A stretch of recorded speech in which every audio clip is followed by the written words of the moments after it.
This boy got a super rare hidden skill called Mirror World Reversal. With it, he can turn any of his useless skills into something incredible. For example, he turned his Vine Control skill, which had a low chance of immobilizing a target, into Chaotic Thorns that casts thorns on enemies with a high chance to cause confusion. But before he regressed, our MC was already a legendary warrior. After countless battles that left him scarred and exhausted, the hero faces his greatest wound yet, betrayal by his best friend, Luo Wei. In a world transformed by the sudden appearance of dungeons, the mysterious powers gained from these places are known as classes. To conquer the dungeons, people form parties. Luo Wei decides to eliminate his friend, who has surpassed SSS rank, because he believes such power should belong to the royal family for the stability of the empire. With this in mind, Luo Wei uses explosives to kill him. But to our surprise, when Yunche dies, his hidden skill, Mirror World, activates, transferring his soul to a mirrored realm within a lake. Decades later, a group of bullies hangs a boy upside down, beating him and forcing his face into the lake water. The victim's cries for help reach our boy's soul, who hears them from the depths. A boy with glasses tries to intervene, but the leader of the bullies mocks both him and the victim, shifting blame onto the nerd and ridiculing him as well. Suddenly, a dungeon manifests, causing everyone to scatter in fear. The nerdy boy, however, rushes to untie the victim, who is still bound by rope. Dungeon monsters begin to appear, threatening to attack. At that critical moment, the previously drowned victim awakens and unleashes his power, Glacial Impact, against the enemy, a type of ability that helps heal the target. But the system informs him that he can't heal someone who already has full HP. Meanwhile, the bespectacled boy is frustrated that his friend is trying to heal a literal monster. Our protagonist checks his status bar and discovers he has taken over Yunche's frail body, inheriting its weak abilities. He remembers being a top warrior and dying after activating Mirror World, which led his soul into this mysterious realm. The cries of the drowning victim had triggered his revival in this new form. Driven by a desire for revenge, our hero resolves to make use of this second chance. The nerdy boy turns to Yunche for help, but our hero is disheartened to find he has no valuable skills. The previous Yunche was dismissed by everyone as just a chanter. Despite this, Yunche decides to pin his hopes on the Mirror World skill. Curious about how it works, he tries to activate it, but the system tells him he doesn't meet the requirements. He attempts the skill on a goblin, but the level is too low. He then tries it on the goblin's weapon, but receives the same result. Suddenly, a level 10 malformed overlord appears, and a horde of monsters follows close behind. The boy with glasses fears the worst, convinced they're doomed, while our boy still struggles to master the Mirror World skill. At last, Yunche tries activating it on one of his own seemingly useless abilities. To his amazement, he successfully reverses entangling vines into chaotic thorns, causing confusion among the monsters, who start attacking each other. Amid the chaos, the malformed overlord is taken out by another monster. Finally, our protagonist realizes that even his most useless skill can become powerful when reversed. Energized by this discovery, Yunche looks forward to transforming his other abilities as well. Yunche is amazed by the true power of the Mirror World SSS rank hidden skill. Rather than simply reversing a skill, it actually enhances the ability overall. Our boy observes that, in its original form, his skill would have a low success rate and last only 1 second. Now he's eager to see what happens when he reverses his other abilities. He tries it with Empowered Strike, transforming it into Trick Blade, which now boasts a 10% boost in both attack power and duration. With Mirror World, our hero discovers he can amplify the attack power of any skill. As the monsters continue to fall into confusion and defeat each other, he gains a flood of experience points and quickly levels up. Each level up fully restores his MP, giving him more opportunities to experiment. Taking advantage of the chaos, he tests Trick Blade on the still confused monsters. Our protagonist repeatedly uses Mirror World on his skills until his MP drops to 12. Eventually, his Trick Blade achieves a 120% increase in attack power and lasts for 44 seconds. When a giant monster charges at Yunche, he meets it head-on and strikes it with his enhanced ability. Meanwhile, the nerdy boy is left speechless, watching our hero, a mere chanter, battle so many monsters with ease. With Trick Blade, Yunche delivers blows that are 2.3 times stronger than before. Suddenly, the dungeon lord emerges from the ground, towering at level 21. Yet our protagonist stands his ground, attacking the dungeon lord with chaotic thorns. Unfortunately, the lord proves immune to that skill and counters with its massive claws. In a moment of bravery, the nerdy boy steps in to shield him. Seeing this, Yunche is reminded of an old companion from his past life who always acted the same way. The shield, however, doesn't hold for long, and the nerd is sent flying. Instantly, our boy rushes over to heal him and urges the nerdy guy to use a health potion. Formulating a quick strategy, our hero instructs Xiaoji to wait. With only 8 seconds left on Trick Blade, Yunche cuts down more monsters, gaining additional levels and restoring his HP and MP. He reactivates Trick Blade, continues his rampage, and levels up until he finally feels ready to face the dungeon lord. Upon reaching level 12, Trick Blade now has an astonishing 510% increase in attack power. Darting in from different angles, Yunche unleashes a relentless assault and ultimately defeats the dungeon lord. Xiaoji can hardly believe his eyes, stunned to witness a chanter at level 5 bring down a dungeon lord. With the lord's defeat, the dungeon is cleared. As Yunche gathers the dropped loot, Ji, still in disbelief, asks how he became so powerful so quickly. In response, our hero inquires if he is related to Chao Benben. Ji is shocked that Yunche knows his great-grandfather's nickname. Yunche is taken aback to learn that Ji is actually the grandson of Benben. As far as he remembers, however, Luo Wei had eliminated everyone connected to him. Our hero tries to press for more information, but Ji, growing frustrated, refuses to answer any further questions since Yunche isn't being forthcoming either. Ji then asks why our protagonist has hidden his powers all this time, but quickly shifts the conversation, suggesting they return to school and mentioning an upcoming visit to the memorial hall. Sensing suspicion, our boy decides it's best to keep his identity concealed for now. The mention of the memorial hall intrigues him. It seems like the perfect opportunity to find out what transpired after his death in his previous life. While riding inside a rail bus, Yunche observes that transportation now runs on products derived from dungeons. He is amazed to see so many items from the dungeons being used in everyday life, things he once believed could never exist outside those dangerous realms. Curious, he summons a chimera bone ring from his inventory and recalls how, in the past, leftover dungeon items would vanish along with the dungeon itself. Clearly, things have changed. At the memorial hall, Yunche comes face to face with a statue of Luo Wei, now celebrated as the hero who ended the dungeon disaster years ago. History records that numerous dungeons appeared at once, including a formidable SSS rank dungeon that caused daily suffering for civilians. Luo Wei, leading an army, conquered these dungeons, while his close friend Luo Che was branded a traitor. Our protagonist seethes at the injustice, remembering that his army was the one responsible for clearing the SSS rank dungeon, yet he remains maligned by history. Meanwhile, the school teacher recounts Luo Wei's hardships in battle, adding that with the help of the famed hero Ding Kun,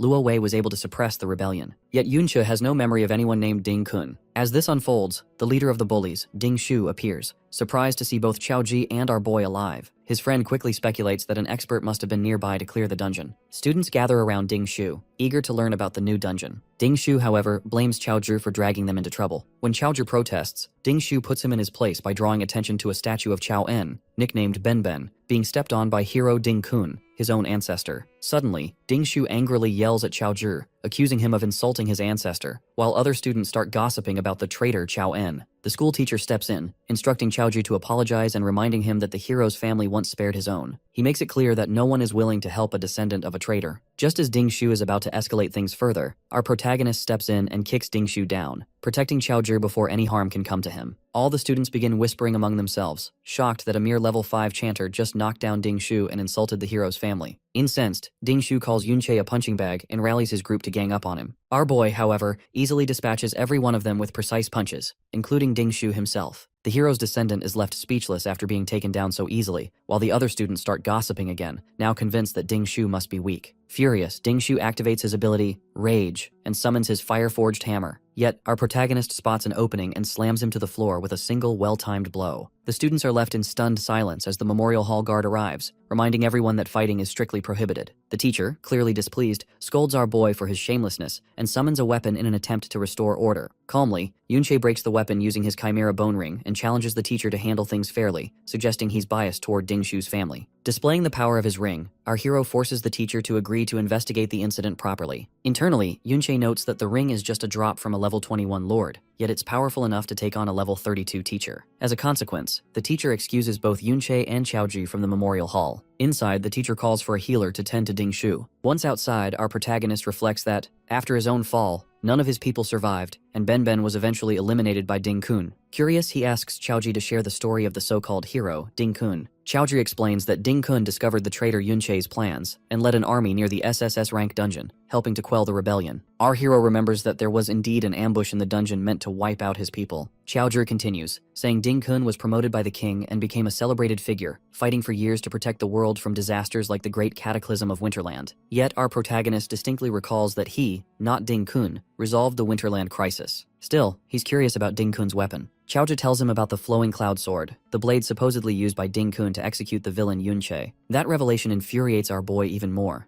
Not only were his achievements stolen, but even his sword became part of someone else's legend. Now, with determination burning within him, Yunche resolves to bring down Ding Kun himself. Outside the Ding family compound, guards patrol the grounds, but when they spot Yunche and Ji, they simply ignore them and move on. Ji nervously suggests they should turn back, troubled by the number of guards on duty. Our hero, however, recalls that Ding Kun spends most of his resources and time inside a high-level dungeon. In the current era, people can't enter or exit dungeons at will. A special pass is required for entry. Our protagonist assumes the Ding family must possess such a pass. He's curious about the heavy security, and Chaoji explains that the Ding family has their own private dungeon on the estate. These days, powerful individuals can buy and sell low-level dungeons, something only the privileged can manage. Chaoji adds that Dingshu levels up quickly by grinding monsters in the family dungeon, while ordinary students can only gain experience from school dungeons. The implication is clear: the richer and more powerful someone is, the higher their level will be. Most regular graduates leave school at levels 15 to 20, and many lose access to dungeons altogether once they graduate. Only those working in dungeon-related jobs can reach the low 30s by middle age. The Ding family's guards are around level 30, and those who surpass that often move on to military or guild positions. Knowing he'll need a pass to get into any dungeon, our boy weighs his options. Xiaochu again urges caution and suggests leaving, but our protagonist can't stop thinking about confronting Ding-kun and Luo Wei. He observes that the guards can't possibly cover every part of the mansion, and most appear complacent. Deciding this is his chance, our hero vaults over the wall, noting how easy it is to slip past such lax security. Chaoji hesitates, but our boy pulls him aside, asking if he truly wants to change his life. Chaoji admits he does, though he believes it's only possible if he can join a guild. Yuncha insists it's better to act now than to keep waiting for the future, then walks off, leaving Chaoji to make his own choice. After a moment's pause, Chaoji picks himself up and follows. Spotting an opportunity, our protagonist grabs Chaoji, and together they leap into the estate. They successfully reach the entrance to the Ding family's private dungeon. Inside, they encounter monsters ranging from level 6 to 8. Although this dungeon is tougher than the last, it contains fewer monsters. Our hero urges Chaoji to face one of the monsters head-on.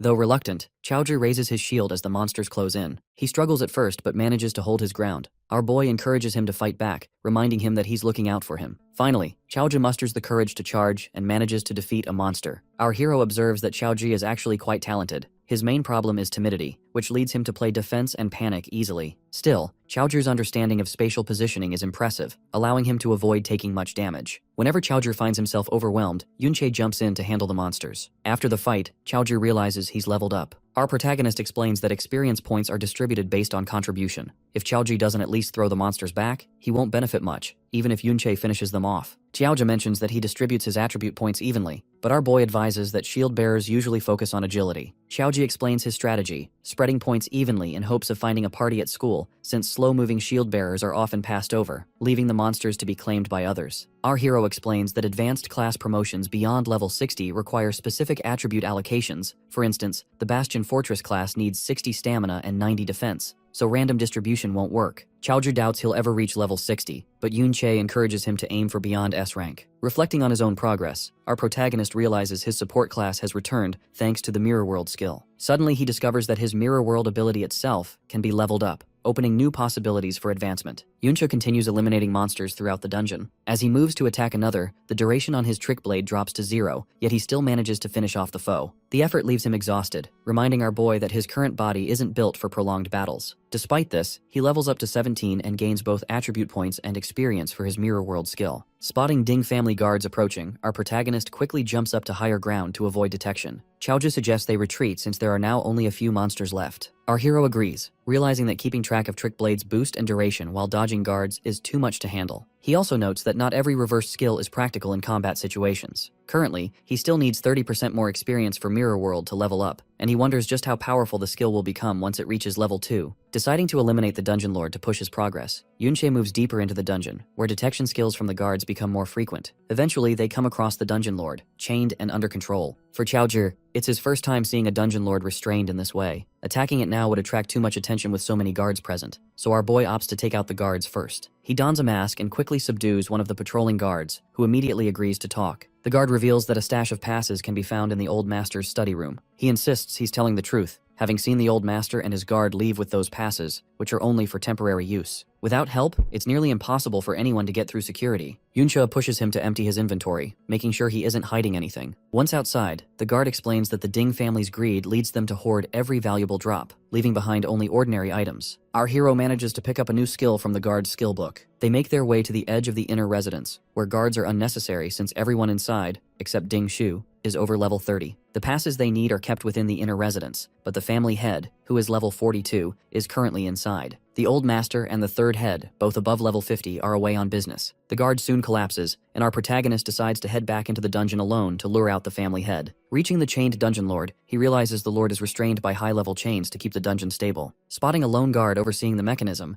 our hero eliminates him swiftly and obtains the level 60 combat chains. With the dungeon lord now freed and beginning to rise, chaos is about to erupt. Meanwhile, outside, the Ding family head starts sending guards into the dungeon. Confident in the distraction he's created, our boy prepares to enter the inner residence with greater ease. At the entrance of the Ding family compound, the second head of the family, Ding Hao, steps out of his car with Ding Shu by his side. He proceeds to the next vehicle and politely opens the door for Yunsha and her assistant, welcoming them in his formal way. Then, without warning, Ding Hao kicks a nearby guard before leading his guests into the inner palace. Watching from a distance, Chaozhi takes in the scene. Yunsha soon appears and explains that the dungeon lord inside is level 30, making it no easy task to capture alive. Spreading chaos, he tells Chaozhi, was necessary to keep the family head distracted and busy. Chaozhi points out that the guard who just got kicked is actually his uncle. Our boy learns that, in the past, his own family was completely wiped out, sparing them further humiliation. In contrast, the Chao family endured years of disgrace, and under Ding Kun's orders, the bullying only intensified. Eventually, the Chao family became virtual slaves to the Ding family, forced to read their moods and grovel for survival. Chaozhi says that his father's generation tried to resist, but his father lost his sanity, and his uncle became little more than a servant to the Dings. Despite the risks, our hero is determined to enter the inner residence. Chaozhi protests, reminding him that Ding Shu's father, a formidable level 42, is inside. But Yunsha stands firm, insisting that those who fear risk and overthink will never move forward. He tells Chaozhi that if he truly wants to change his fate, he must take action. Chaozhi hesitates, unsure if they can really stand against a family with such power, but our protagonist boldly declares he's willing to fight the entire empire if he has to. Without another word, he leaps into the inner palace. Inside, the second head receives urgent news that the dungeon lord has gone berserk. Yunsha offers to return another day, but Ding Hao reassures her that his elder brother will quickly resolve the situation. He also mentions that the old master and his third brother are on their way to meet her, and that their renowned hero grandpa is eager to see her as well. On the terrace, our boy wonders if this hero grandpa is the infamous hero Ding Kun. He observes that Yunsha shares his surname, guessing her status must be significant. He slips into the study room, searching for passes. Although he finds none, he does come across a diary and several high-quality skill books. Among them, he acquires a new ability, Slowing Aura, which can reduce an enemy's speed by 20%. Outside, Chaozhi sees guards surrounding the inner residence and grows increasingly anxious for our protagonist's safety. He considers escaping,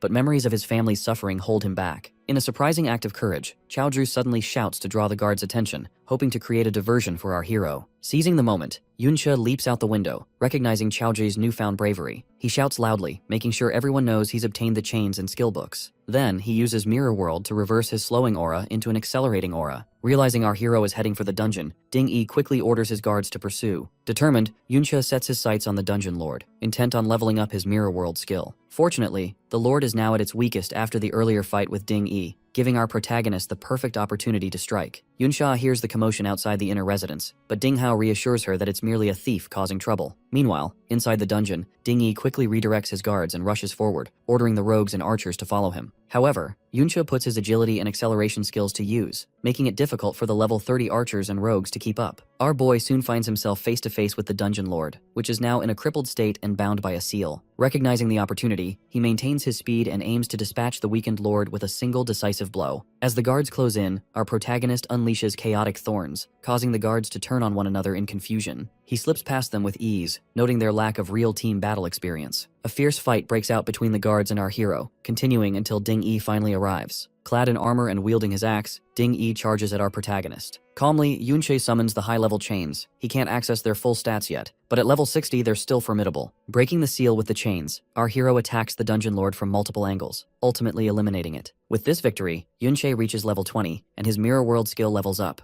As Ding Yi and his guards close in to capture him, our hero vanishes without a trace. Unexpectedly, he finds himself inside the Mirror World after activating his skill, realizing he has half an hour to make use of this unique space. Yunsha quickly notices that everything inside the Mirror World appears reversed. At first, he assumes the guards here are mere illusions, but quickly realizes that's not entirely true. When he picks up a mirror shard, he discovers it can be brought back into the real world. Now that his Mirror World skill has reached level 2, our boy realizes he can extract anything he obtains from this realm. He checks his stats window and spots a new list of skills. These are the reversed forms of all his abilities. However, he sees that some base skills are still locked, so he isn't able to activate them yet. Planning ahead, our protagonist decides to select powerful skill combinations to optimize his class progression. Suddenly he notices spirits floating through the air, which then transform into undead creatures. Without hesitation, our hero takes down one of the undead, and the system informs him that he can form a contract with it. He realizes that after defeating an undead, he can bring it into the real world, just like the mirror shards he collected. This opens up new possibilities for him. Meanwhile, back in the real world, the dungeon has disappeared. Ding Yu and his guards stand by, waiting for any sign of Yunsha. They speculate that he might have used a rogue's stealth skill, but one of the rogues dismisses this idea. Frustrated, Ding-E scolds his men for letting the intruder slip away. Unexpectedly, our hero reappears right behind them as the mirror walk timer runs out. Ding-E shouts at his guards to capture him, but our protagonist quickly summons an army of undead creatures. Although everyone panics, one of the guards points out that the undead are only level 20. As Ding-E gives the order to catch him, Yunche has already slipped away. Once outside, our boy notes that his undead summons are still somewhat weak, but he's pleased that he managed to form contracts with the strongest 20 undead creatures available. He also learns that the mirror world has a 200-meter exploration boundary, limiting how far he can move within it. Determined to make the most of this new ability, he decides to explore the mirror world from different locations in the future. Just then, he spots Chaozhi being held by a guard.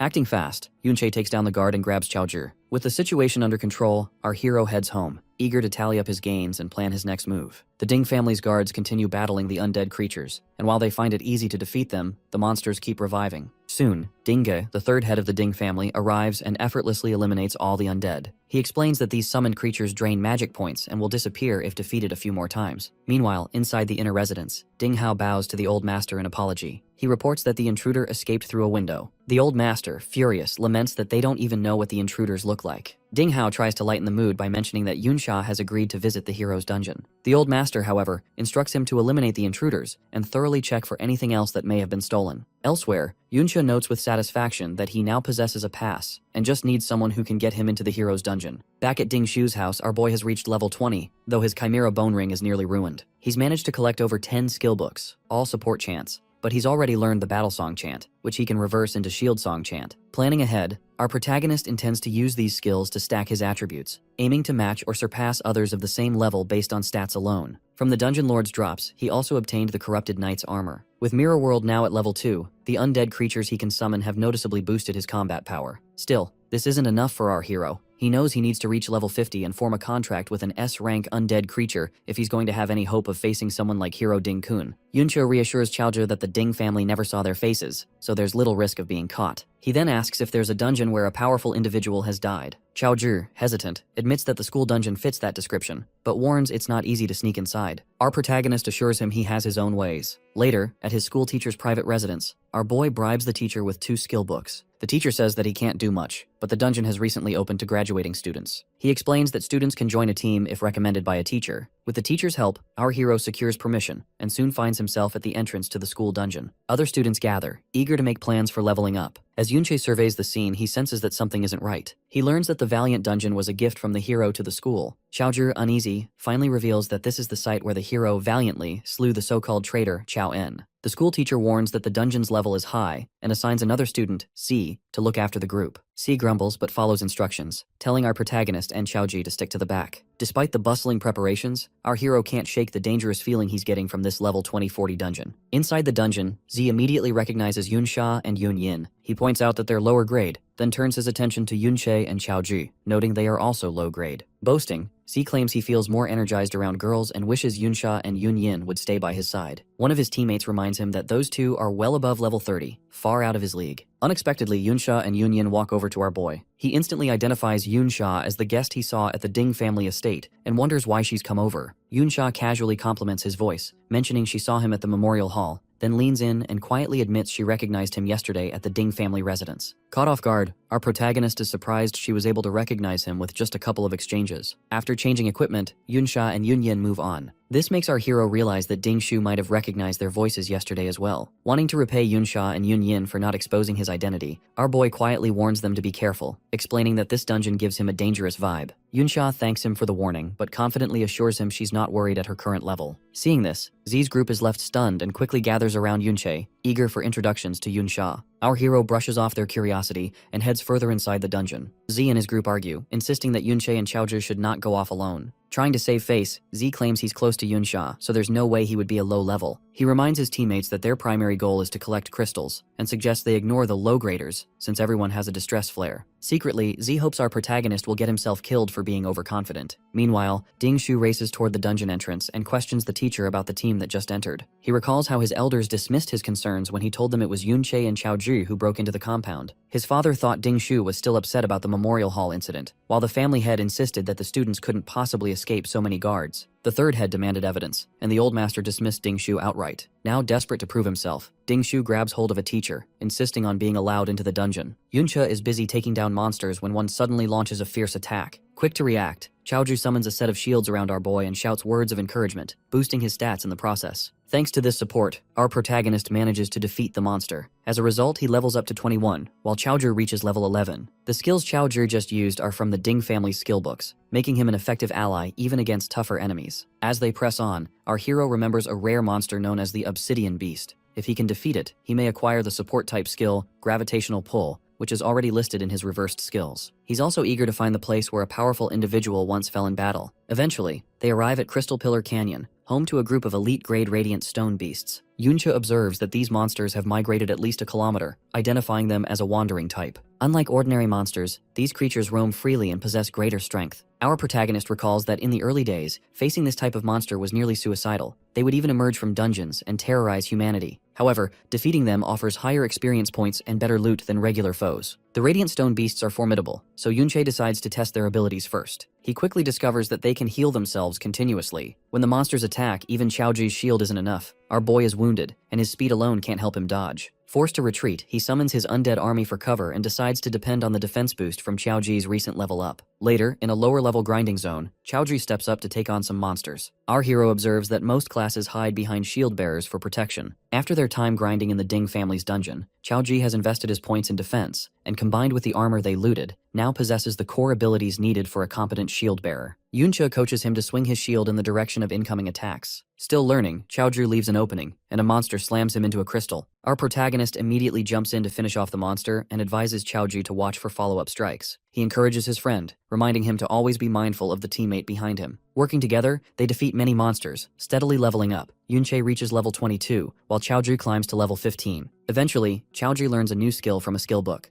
Shield Armor, which adds an outer layer to his shield. With this upgrade, our boy believes they finally have what it takes to take on the wandering-type monsters. Meanwhile, a group of teachers observes the wandering monsters from higher ground. When a student sends a distress signal, the teachers discuss intervening, but are wary of the wandering type's presence. One teacher volunteers to stay behind, but Yunche approaches and offers that he and Chaoju can monitor the wandering type. He reasons that the distress signal could be related to these creatures, and that just 2 teachers wouldn't be enough for a rescue. Trusting his confidence, the teachers agree and warn them not to get too close to the monsters. However, our protagonist is certain these monsters won't be able to escape from him and Chaoji. Yuncha engages a wandering-type monster, with Chaoji providing support from behind. Spotting an opening, our boy swiftly destroys the creature. Despite the victory, he can't help but notice how far he still is from the strength he possessed in his previous life. Even with Mirror World boosting his attack, his support class's base attack remains quite low. After dispatching another monster and collecting the drops, our protagonist levels up and acquires a crystal longsword, which should help compensate for his lacking base attack power. He's a bit disappointed not to find a skill book for Gravity Pull, realizing that the drop rate for such rare skills must be quite low. Suddenly, a special grade distress signal from a teacher squad lights up the sky. Elsewhere, Lei Li, the blonde teacher, struggles to shield his students in a cramped space as the wandering type monsters close in. On the other side, numerous students and teachers watch the chaos unfold from behind their shields. Curious about the commotion, Yunsha asks what's happening. A teacher explains that they followed the distress signal to a cave where several people are now trapped. He requests Yunsha's assistance, and she quickly uses her skills to boost the group.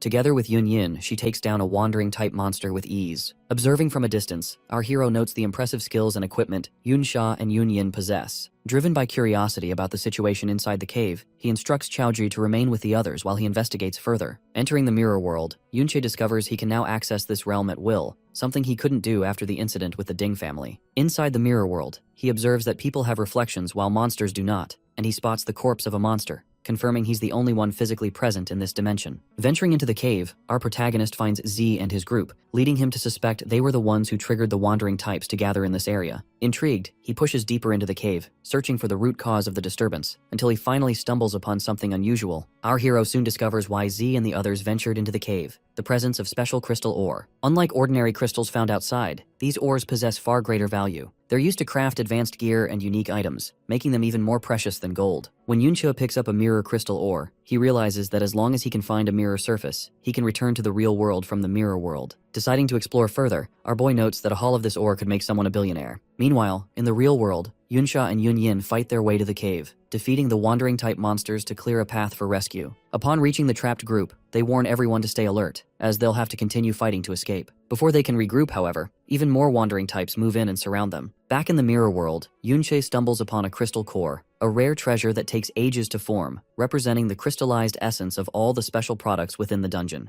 Knowing its worth, our protagonist quickly collects it. Using the crystal core will boost his stamina and mana recovery, but what impresses him most is the 20% light and electric damage reduction it grants, a percent-based reduction that's rare even among top-tier gear. This makes our hero cautious, suspecting that just like the crystal ore, acquiring such a hidden treasure will likely attract a far stronger monster. He decides to use the crystal core before leaving, but discovers that doing so will consume 10 minutes of his mirror walk time. Meanwhile, in the real world, a massive monster suddenly appears. Some students believe it's a wandering type lord. Others think it might be the hidden boss of the dungeon. The Wandering Lord emerges, a rare hidden boss, even stronger than a dungeon lord, and beyond the capabilities of any teacher present. Students and teachers huddle behind their shields, but panic spreads as surrounding wandering types launch relentless attacks. Yunsha tries to calm everyone, suggesting they might escape through the canyon ahead. She activates a buff, and Lei Li takes the lead, guiding the group forward as they move their shields and fight off monsters. Unfortunately, the Wandering Lord unleashes its battle cry, Rally, summoning even more wandering types from deep within the dungeon. It then casts a powerful buff, boosting the stats of its minions. The monsters become even more formidable, and one teacher is quickly eliminated in the chaos. Amid the struggle, Yunsha instructs the shield guards and healers to support each other. Unexpectedly, a teacher in a cloak panics and tries to escape alone, darting through the monsters. Lei Li quickly stops the rogues from following, warning that their stealth skills won't last long enough to make it through. Tragically, the Wandering Lord launches a devastating attack, and the cloaked teacher is eliminated. To make matters worse, the canyon ahead collapses, plunging the students into despair. As the Wandering Lord prepares a second massive attack, Yunsha and Yunyin summon their ultimate shields. Together, they manage to block the blow, but the shields are stationary. They can't be moved or re-equipped, so they're only buying precious time. C voices his confusion, wondering why a Wandering Lord would appear in a school dungeon, while another student blames himself for triggering the disaster. Meanwhile, Lei Li is relieved to see that the students who volunteered to observe the wandering types are presumed safe, until he suddenly spots Chaoji among the group, leaving him stunned. As the shields begin to shatter, Lei Li is nearly struck by an attacking monster. Chaoji steps up, summoning his shield just in time to save him, and continues to cover Lei Li against another incoming blow. Eventually, all the shields, including Chaoji's armor, break apart, and the monsters close in for the kill. Just as the situation grows desperate, Yunche arrives and swiftly dispatches the attacking monsters. He praises Chaoju for his bravery and calmly assures everyone that he'll handle things from here. While in the mirror world, Yunche realized that the original crystal core still existed in the real world, meaning he could double his gains by collecting both versions. However, extracting a single crystal would consume 10 minutes of mirror walk time. Prioritizing, our boy grabbed the most valuable core and used it to power up his stats. Suddenly, a sense of danger washed over him. Deciding not to risk it further, he quickly returned and discovered he could freely enter and exit the mirror world as long as his mirror walk time wasn't depleted. Exiting the cave and re-entering the real world, Yunche was met with the sight of a massive horde of wandering types and the imposing Wandering Lord. Without hesitation, our protagonist rushed to reach Chaoju and the other students. He skillfully dodged a monster by slipping in and out of the mirror world. At this moment, our hero was level 24, with a total magic of 140 and a recovery rate of 2.6 per second. His attack power was also on the rise. Even so, the Wandering Lord remained a formidable threat. Upon reaching the students through the mirror world, Yunche reappeared in front of them and immediately began clearing out monsters. After praising Chaoju, he continued to dart between realities, striking down enemies with each entry and exit. To handle the relentless tide of wandering types, he called for buffs from Yunsha and Chaoju, who quickly obliged. There seemed to be no end to the monsters, but thanks to the crystal core, our hero felt confident he could hold out. However, when he unleashed chaotic thorns, he found the monsters were immune. All around, teachers and students watched in disbelief as Yunche displayed his incredible power. Each monster he defeated brought even more experience, and he quickly leveled up again, realizing just how rapidly he could grow in this fight. Yunsha, stunned by his strength, couldn't believe this was the same person she'd once dismissed as a mere thief. Switching deftly between the mirror world and reality, our protagonist eliminated monster after monster, pushing his level up to 28. Lei Li tried to reassure the others by saying Yunche was just a student, but it was impossible to ignore his talent. Unfortunately, the Wandering Lord launched another devastating attack. Our hero narrowly dodged, knowing that a direct hit would be fatal. The Lord's movement threatened the last two shield barriers. If it got any closer, even those would crumble. Sensing the urgency, Lei Li urged everyone to break through while there were fewer monsters. Yet students and teachers hesitated, worried that moving the shields would only expose them to danger. Stepping forward, Yunche offered a solution. He would draw the Wandering Lord's attention, giving everyone else a chance to escape. Lei Li voiced his concern, but our boy knew that leaving the Wandering Lord unchecked would only lead to greater disaster, as it would gather even more monsters and eventually reach the outside world. With resolve, Yunche made up his mind. He was going to eliminate the Wandering Lord. With Yunche drawing the attention of the Wandering Lord, the teachers and students seized the opportunity to escape. Lei Li's plan is for everyone to get away quickly, hoping that our boy will be able to slip out as well. Meanwhile, Chaoju, feeling helpless, worries about the fate of our hero. As the battle rages on, Yunche levels up by striking the Wandering Lord from different angles. When the Lord retaliates with a powerful attack, our protagonist ducks into the mirror world, then emerges to land another hit. He soon notices, however, that the Wandering Lord heals instantly after every blow. Realizing he needs a new strategy, he decides to target the crystal embedded in the Lord's head. The buffs he received earlier begin to fade, and he knows his MP won't sustain Trick Blade for much longer. Determined to recover quickly, he pushes himself to level up as fast as possible. Unfortunately, the Wandering Lord starts to anticipate his moves, tracking him even as he shifts in and out of the mirror world. During a massive, continuous attack, our boy takes a heavy hit and is injured. He recognizes that relying on the mirror world is risky, as his time there is running low, and summoning undead creatures isn't an option either since they also drain his MP. Suddenly, a massive shield materializes, summoned by Yunsha. Our protagonist is stunned to see her, Chaoju, and Yunyin rushing in to help him. While they urge him to retreat, Yunche is resolved to finish the battle with their support. With their aid, he fights through more monsters and reaches level 30. At last, he acquires the coveted skill book for gravitational pull. Donning his armor, our hero reverses gravitational pull into gravitational draw, giving him the ability to pull himself toward the Wandering Lord in an instant. With his Trick Blade's attack power amplified, he uses gravitational draw to close the gap and targets the Lord's head crystal. The Wandering Lord unleashes another devastating area attack, but Yunche braces for impact and manages to shatter the crystal. With the crystal destroyed, the Wandering Lord is finally eliminated. Our boy earns 5,000 EXP and claims the title of Wandering Slayer. As a reward, he also receives 2 skill books, Golden Light Barrier and Angel's Blessing. Our protagonist's performance leaves everyone stunned as he reaches level 33. Before Yuncha can even explain the drop items, the Wandering Lord's massive body begins to collapse, creating chaos all around. In the midst of this, our boy notices a hollow mountain nearby. Venturing inside, he finds the remains of both humans and wandering breeds, and quickly realizes that this place once gave birth to an even stronger Wandering Lord. Unexpectedly, he stumbles upon the body of Chao En, known as Benben. Yunsha approaches, remarking that the scene is the complete opposite of the heroic statue in the memorial hall. She notes that what they see here is the aftermath of countless battles with both monsters and people. Chaoju arrives, quietly insisting his great-grandfather was not an evil man. He shares that he spent years researching Chao En's life, though most of what he uncovered is vague. Still, he discovered that his great-grandfather often entered dungeons beyond his level, including this very one,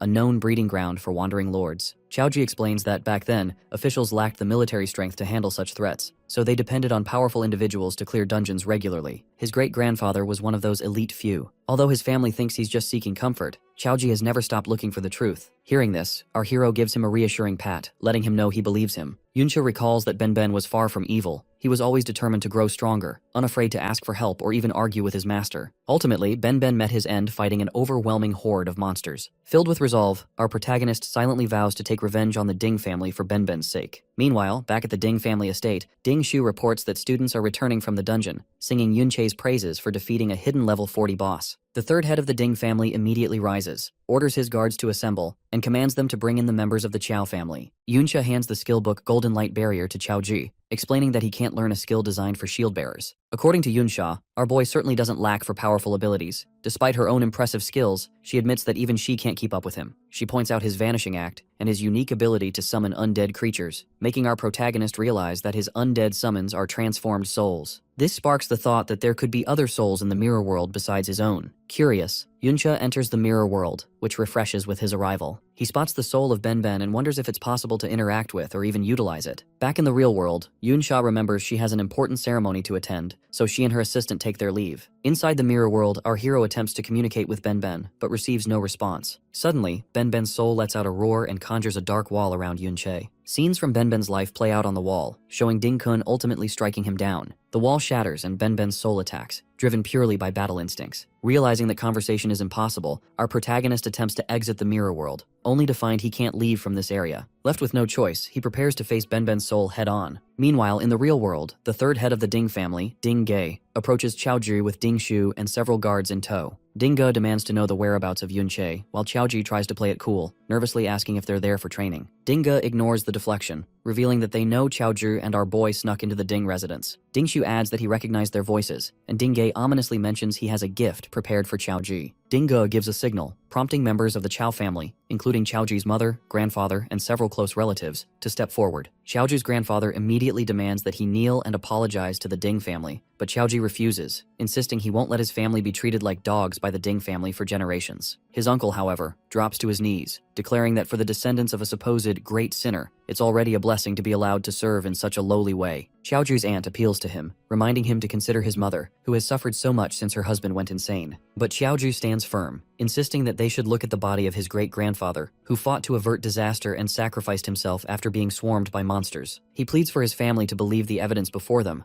evidence that contradicts the Ding family's propaganda. Xiaozhu believes that once the truth is revealed, they no longer have to live in humiliation. He even states that according to the Ding family's logic, his grandfather's family, his uncle-in-law, and his second uncle's family should die because of this supposed crime. Dinga laughs mockingly, admitting that what Xiaozhu says is true. Ding Kun did indeed rise to power by ambushing Qiao En, but, he sneers, none of it matters. Qiao En was branded an imperial traitor, and no one cares if Qiaoji's father went mad or if other family members died. He tells Xiaozhu that the entire Qiao family already knows this fact and orders them all to kneel. Reluctantly, Xiaozhu's mother kneels, weeping as she begs her son to give in and admit fault. She can't bear any more suffering after her husband's breakdown. But Xiaozhi remembers her words from his childhood, telling him not to listen to what others say. As Dingshu loses his patience and moves to kick Xiaozhi into submission, Xiaozhi abruptly grabs his leg and slams him to the ground, declaring his determination never to kneel. When Dingshu summons his hammer in anger, Xiaozhi counters with his shield and shouts for all to hear that the Qiao family are descendants of heroes. Xiaozhi lands a powerful punch on Dingshu, catching the attention of Ding Ge, who grows increasingly curious. Dingshu, meanwhile, can't believe how his former punching bag has suddenly become so strong and rushes at Xiaozhi in frustration. This time, Xiaozhi easily blocks every attack and knocks Dingshu to the ground with a solid hit. Meanwhile, in the mirror world, Yunche is locked in a fierce battle with Benben. He realizes that he's witnessing Benben's full power, and the gap between them is immense. If Benben weren't a defensive class and lacked self-awareness, our boy would be in real trouble. Fortunately, all of Benben's combat techniques were originally taught by Yunche himself, so he's familiar with their weaknesses. Still, our hero struggles, finding that even Trick Blade has little effect on Benben. The situation worsens when Benben summons his Golden Light Barrier, a move that really concerns our protagonist. Back in the real world, Dingshu retaliates with his Molten Mountain Chaotic Hammer.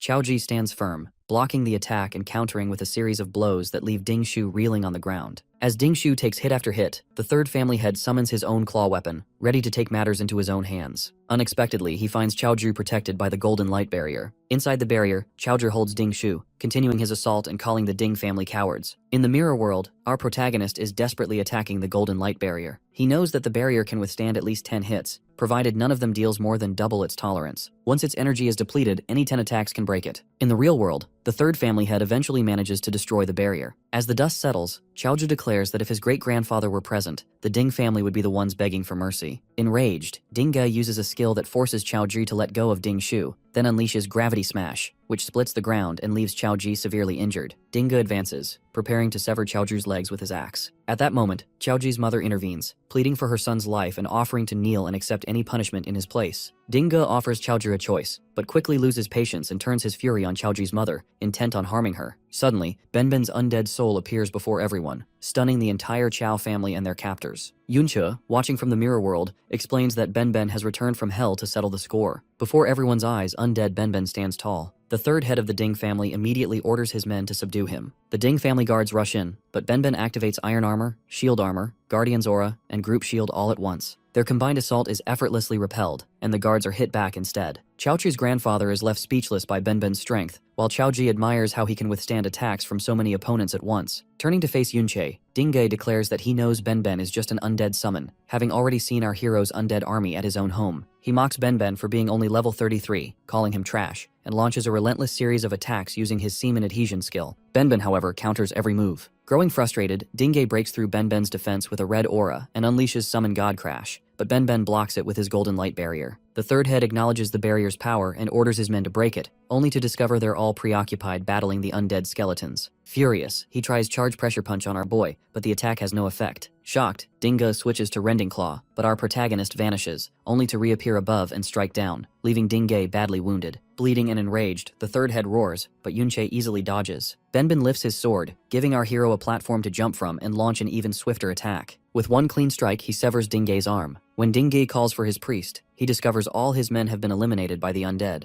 Our hero mocks him, explaining that with a legendary skill buff, his undead creatures are now far stronger than anything Dingay's guards can handle. Desperate to escape, the third family head tries to flee, only to be blocked by Benben's raised swords. Yuncha calmly reveals this is the Sword Shield Absolute formation. No one below S-Class has ever escaped it. In a last-ditch effort, Dingay pulls out a Void Bomb, an S-Class weapon inherited from his grandfather, and threatens to detonate it. Unfazed, our protagonist tells him to go ahead. Dinga hesitates, and Yuncha quickly cuts off his other arm, sending the bomb tumbling to the ground. With no options left, Yunche orders him to kneel, and Dingay hopelessly complies. Xiaozhi can't help but smile at the sight, while Ding Shu cries quietly in the background. Our protagonist steps onto Dingay's back, points his sword at the man's neck, and demands to know what he's worth now. Yuncha checks his inventory and finds hundreds of health potions, each capable of restoring 100 HP over 10 seconds. However, our hero quickly realizes that even using all these potions wouldn't be enough to fully heal the badly injured Benben. Quietly, he decides that Benben must die and be resurrected once again, allowing him to return stronger than before. After finishing Benben off, his soul appears in the mirror world, and Yunche smoothly recruits him as an advanced undead. He notes that by defeating formidable foes, he can continue expanding his roster of powerful undead, and decides to keep Ding Shu alive for potential future use. Xiaozhi's grandfather watches our protagonist in awe, amazed at how someone so young could be so powerful. He's convinced Yunche must be the one who helped Xiaozhi become stronger. Meanwhile, Xiaozhi's uncle concludes that the hero who killed their grandfather decades ago must now be even more formidable. Our boy agrees internally, reminding himself that he must become even stronger to eventually face Ding Kun. Suddenly, he realizes his undead soldiers have leveled up.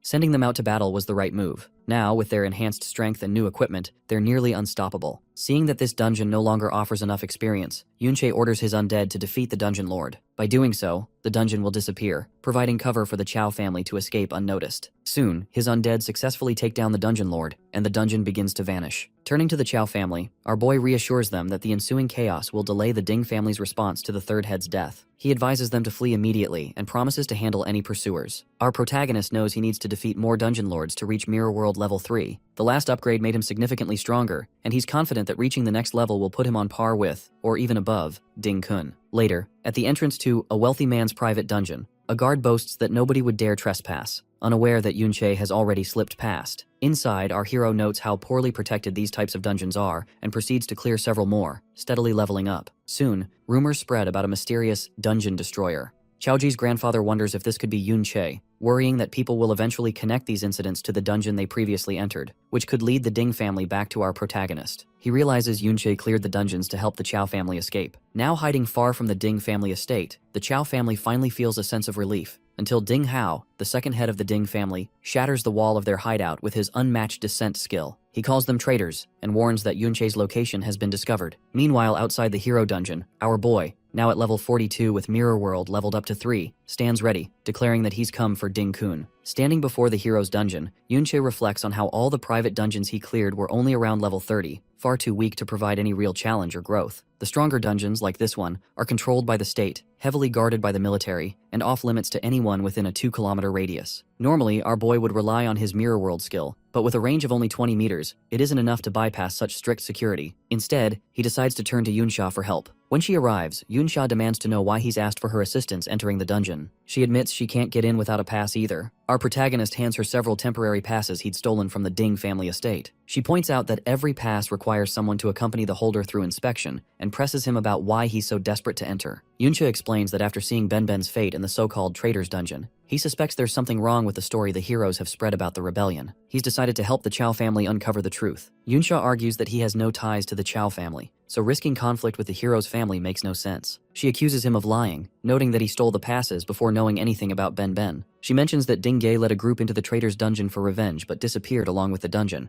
and suspects our hero harbors a grudge against the heroes. Growing curious, Yunsha asks if our boy is related to the traitor Yunche, given the similarity in their names. He jokes that she also shares the same surname, to which she responds that she changed hers to avoid trouble. He teases her again, suggesting she's making assumptions about his real surname. Annoyed, she threatens to report him to the army, but Yunche knows she won't. He believes Yunsha is a genuinely good person, a selfless individual who risked her life to save others. To earn her trust, he hands her the diary he took from the Ding family, which exposes the crimes of the hero's descendants. Yunsha, surprised, questions why he trusts her so easily and warns him that he shouldn't trust others so blindly. Our hero insists that even if he's been betrayed before, it won't stop him from trusting people, and assures her she's not an evil person. Flustered, Yunsha tells him to follow her only up until the moment she betrays him. At the entrance to the hero's dungeon, a guard greets Yunsha and informs her that the heroes are waiting inside. He's puzzled that she didn't arrive with Dingdan and becomes suspicious of the hooded figure, Yun Che, at her side. The guard explains that security is tight, especially since the Ding family reported their temporary passes as stolen, and insists on checking her personal guard. In response, Yunsha grabs Yun Che's face and challenges the guards, asking if they'd like to check her as well, in case she's been swapped too. The guards, intimidated by her status, quickly back off and allow them to pass. Once inside, our protagonist realizes Yunsha's influence is far greater than he'd imagined. She makes it clear she won't interfere further and doesn't care what he does from here on out. Grateful, our boy thanks her and summons an undead in a cloak, instructing her to leave with it for her own safety. After Yunsha departs, Yunsha enters the mirror world, eager to test the new ability he unlocked at level 3. Yunsha activates his level 3 mirror world, skillfully copying monsters from the real world to deploy them within the mirror realm. With this ability, he can easily duplicate creatures and farm them in the mirror world without fear of being discovered. Moreover, even after leaving the mirror world, our hero's undead creatures remain behind, continuing to grind levels on his behalf. Inside the hero's dungeon, the Ding family is constructing a city, which serves as the base from where our boy plans to investigate further. He already learned from the Ding family diary that Ding Kun can be found there. Unfortunately, our protagonist knows little about this figure, only that Ding Kun reached S rank decades ago and has not displayed his power publicly. Yunsha believes that gathering more information will give him the confidence to deal with Ding Kun. He recalls that in his previous life, he knew every S rank, yet Ding Kun seemed to appear out of nowhere. Hoping for more insight, he tries to question Benben, but receives no response. Realizing that communication is still impossible, our hero recalls that when the mirror world leveled up, the intelligence of his undead creatures increased, with Benben showing the most noticeable improvement, though not enough for full communication. He can only hope that further upgrades will help Benben regain more consciousness. Meanwhile, in the Dungeon City Castle, Ding Dan yells at his father, accusing him of always favoring the third son. According to the Security Bureau's report, that son remains missing.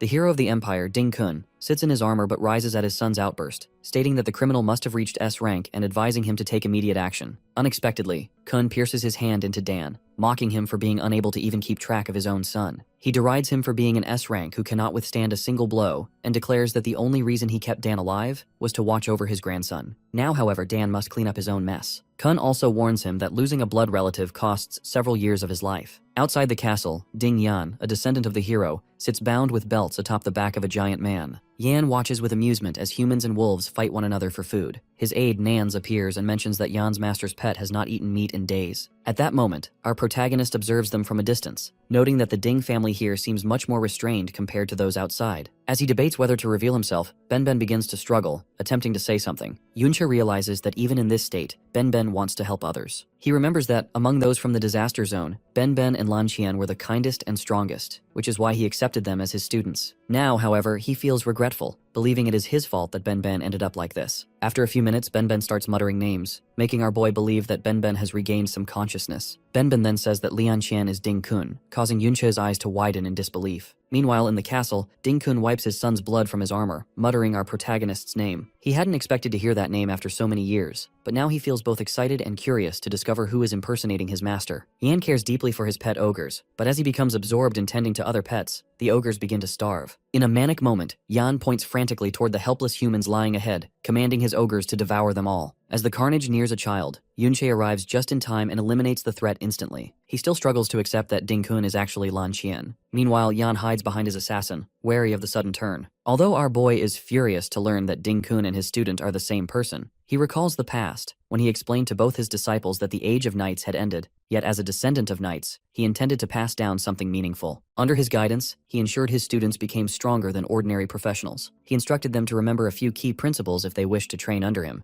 The first was humility, a reminder that they were no different from others and should always remain polite and respectful. He scolded them for disrespect and even provided them with skill books to encourage growth. Returning to the present, our protagonist gives Yan and Nans a hard time, even breaking the assassin's level 30 legendary equipment. Despite this, Yan continues to mock, prompting Yunche to recall the second lesson, showing mercy. He emphasized treating the weak kindly and using compassion to counter violence and wrongdoing. Our hero had once rescued both students from a slave auction, believing that those who have suffered would understand others' helplessness. Now, as he strikes at the illusions of Yan and Nans, Yan brazenly claims there are plenty more for him to face, even taunting that perhaps our boy's family is among those behind them. In response, Yunche boosts his attack power through his system and uses Mirror World to locate the real Yan and Nans. Once he finds them, he attacks directly. He recalls the third principle, bravery. In fighting dungeon battles, one must stand for justice. Seeing our protagonist's strength, Yan decides to retreat, leaving Nans to face him alone. Nans uses his ability to strike Yunche, but cannot find him at the crucial moment. Suddenly, our hero appears from behind and strikes, then unleashes a special skill. The fourth lesson comes to mind, the spirit of sacrifice. Meanwhile, Benben drags Yan away, bringing him to his master. Although Yan shouts that he is the hero's grandson, he's left speechless when he sees his assassin transformed into a puppet of our protagonist. At this moment, our boy remembers the remaining lessons: honesty, justice, honor, and soul. After defeating Yan, Yunche stands atop the castle wall, witnessing countless humans strung up as prisoners. He realizes that Lan Qian has not only abandoned his teachings, but has even turned his blade against his master. Furious, our protagonist demands to know why Lan Qian has led his descendants to such evil. Suddenly, Qian appears behind him and delivers a powerful blow, sending Yunche flying through several walls. However, he recovers quickly, using his skills to heal and amplify his attack power. As Qian approaches, our hero retaliates by sending his mirrors to strike, then confronts him directly, demanding an explanation for his betrayal. Qian's armor shatters after taking a blow from Yunche, revealing his face at last. Our boy's body trembles as he realizes that his student is, in fact, Ding Kun. He demands to know why Qian betrayed his master, but Qian simply remarks that he recognizes his old name. As Qian moves into attack, he wonders aloud if Yunche was sent by their master. After deftly dodging Qian's assaults, our protagonist counters with a strike from behind, repeating his question. Yet, Qian insists he's nothing but a tool dispatched by his master, and he slams the ground, tearing it apart. Curious to see if any recognition remains, our hero sends Benben forward. Qian slams Benben into the ground, surprised at his survival, but after another brutal blow, he realizes Benben is just an undead. Even in resurrection, little intellect remains. At that moment, Qian's three sons emerge, brandishing weapons to support their father. In response, our boy summons his undead army, with Ding Ge among them. The sight brings Qian to tears briefly, but excitement soon overtakes him as his interest in Yunche grows. Observing our protagonist reviving others, Qian demands that he prove whether he is truly his master. Raising his MP and attack power, Yunche recalls the days when Qian, once locked in a cage, used to help others, so different from who he is now. Unexpectedly, Qian claims that everything he has become is because of his master. Our hero reminds him that he rescued him from slavery and helped him become a powerful professional. But Qian, instead of gratitude, questions why he was saved so late, and why, as just the son of a knight, he couldn't live as comfortably as Benben. He shouts, asking why Benben, who did nothing, enjoyed such favor. Perhaps, he suggests bitterly, because Benben was simply born cleaner. Qian murmurs, questioning why his master made him a berserker, wondering if his timid nature forced him into the role. Our protagonist firmly denies ever having favorites, reminding Qian that he always acted as if he wanted to become braver. This only fuels Qian's resentment, as he concludes that his master prefers people like Benben. He confesses that he tried to be brave but never felt favored,